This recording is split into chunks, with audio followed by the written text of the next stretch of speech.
जमीन पे गिरेगी तो उससे सैकड़ों रक्त बीज और पैदा हो जाए। फिर क्या? जब अच्छा सैकड़ों रक्त बीज और पैदा हो जाएंगे। जो जितनी बूंद पड़ेगी वो उतने और पैदा हो जाएंगे। अच्छा अच्छा अच्छा फिर ब्रह्मदेव ने बोला कि ठीक है पर तुम्हें उल्टे काम नहीं करने हैं, क्योंकि अगर उल्टे काम करते तो कैलाश पर्वत तो बर्बाद हो जाता। पर ऐसे कैसे होएगा, भगवान तो है। फिर जब ब्रह्मदेव ने ये बोला कि मैं तुम्हें वरदान देता हूँ, फिर हमने जब दिया तो बोला हंसने लगा।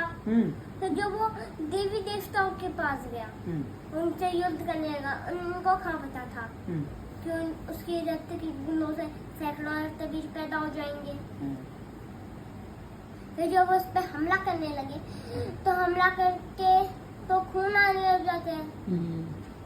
तो फिर जैसे ही उसका रक्त बीज का रक्त नीचे जमीन पे गिरा, उससे सैकड़ों रक्त बीज और पैदा हो गए। फिर देवता ऐसे क्या ऐसे डर गए देवता है।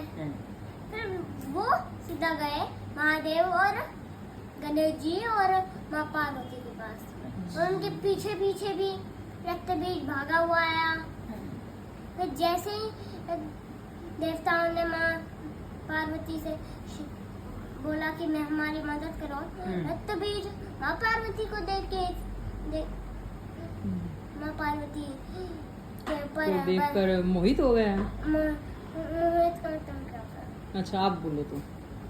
वो देखता रह गया माँ पार्वती को। फिर वो बोलने लगा कि मुझसे शादी करो।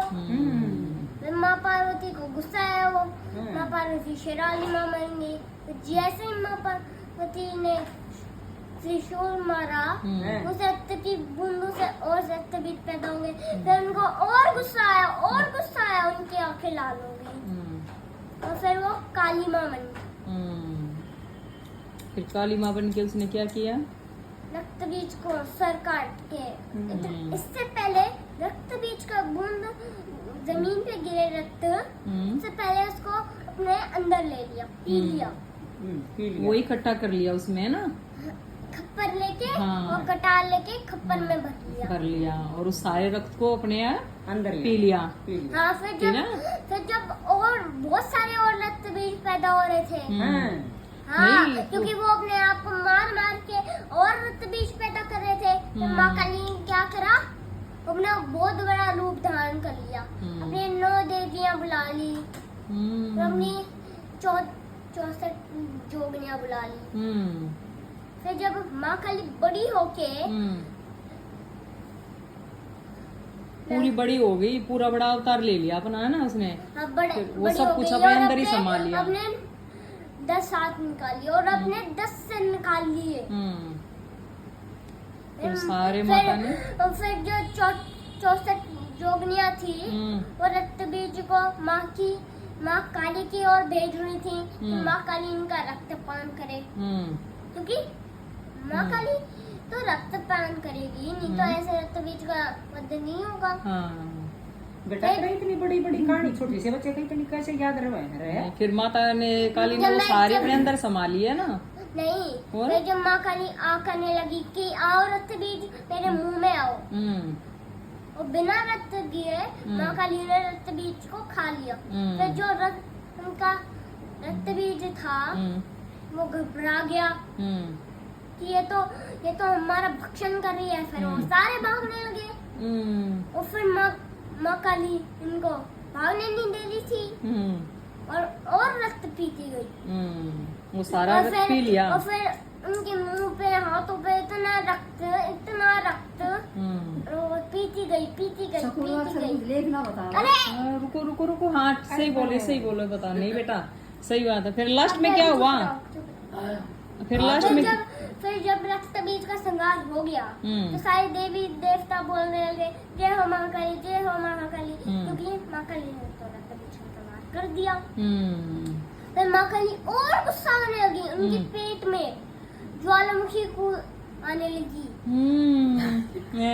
फिर हाँ ज्वालामुखी ने अपना रूप ले लिया, ज्वालामुखी का रूप ले लिया। ज्वालामुखी का नहीं माँ काली रही। जैसे मैं अपना रूप नहीं बता से भी, तो तब वो अपना रूप बदलती है। फिर उसमें फिर कैसे शांत हुई वो? फिर बोले ना था ये? अरे अभी तो नहीं, अभी तो लास्ट में आई हूँ। आएंगे ना बोले ना तो लास्ट में। भाई मेरे पति की कहानी नहीं खत्म होगी, देखो कितनी बड़ी बड़ी स्टोरी सुना हुआ है। फिर जब फिर माँ खाली और गुस्सा आने लगी, फिर वो देवताओं के पीछे, जोगनियों के पीछे और 9 देवियों के पीछे पड़ने लगी। उनको लगा कि वो भी राक्षस है, तो उनके पीछे पड़ने लगी। तुम रक्त चाहिए उनको। देखो इतना इंटेलिजेंट है, सिर्फ 5 साल का बेटा है। और फिर देवताओं के दिमाग में एक किताब आई, उसमें था शुंभ निशुंभ एक राजा थे, दो राक्षस थे। वो इतनी बड़ी स्टोरी